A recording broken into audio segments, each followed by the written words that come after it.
আসসালামু আলাইকুম রহমতুল্লাহ। প্রিয় দর্শক, আজকে 5ই মার্চ 2026 রোজ বৃহস্পতিবার। আমাদের নাজিবুর বাজার বলবো কিছু পেঁয়াজ উঠে আমরা দেখি মাশাল্লাহ।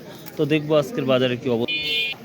সামনেই নাজিবুর বাজারের পেঁয়াজ, দেখি কিছু পেঁয়াজ আসছে, হয়তো 15-20 মণ পেঁয়াজ আসছে। দেখি এই যে সবাই বিক্রি করতে চলে আসছে অলরেডি কৃষক। হয় কেমন আছেন? আজ পেঁয়াজের আমদানি কেমন? খুব আমদানি মনে হচ্ছে হাট হাট লাগছে সত্যি, তাই না? কি দাম বেচা কেনা হচ্ছে সর্বোচ্চ? 1050, 900, 800, সর্বনিম্ন কত? 700, 700-800 টাকা না? সুপারিহাটা কাজ সারিয়ে আসছি। কত বলতেছে আজকে? 600, 700। 600-700 না? মোটামুটি দেখতে ভালো লাগছে, না না সমস্যা নেই। 800। সালামু আলাইকুম, ভালো আছেন? আজকে কি অবস্থা পেঁয়াজের?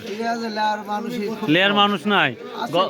গত হাটে তো দেখলাম না 1300। আর এই পেঁয়াজ আজকে দাম করছে 900 না 1000? 900 1000 কয়নি? তাহলে 1000 হলে তো আর ইচ্ছা আছে ইনশাআল্লাহ। কি করছে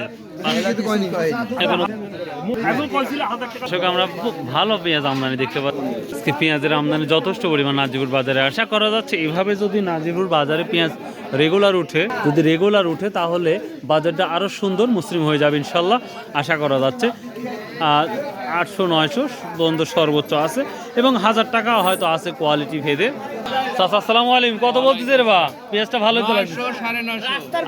আর 50 টাকা হচ্ছে না? এই ব্যাপার আজ পেঁয়াজ 1000 কি কিনছে না কাটটা? 900 950। আসসালামু আলাইকুম চাচা, কত বলতেছে? 1000 টাকা। মাশাআল্লাহ চাচা, ভালো আছেন? 1000 টাকা তো কত ঠিক দিচ্ছেন? 1200 না? 1000 টাকা বলছে চাচা, বলছে 1200। তো দেখ 1000 টাকা পর্যন্ত আমরা দেখতে পাচ্ছি নাজিবুর বাজারে আজকে পেঁয়াজের আপডেট। সো বাই, আল্লাহ হাফেজ, আসসালামু আলাইকুম রহমতুল্লাহ।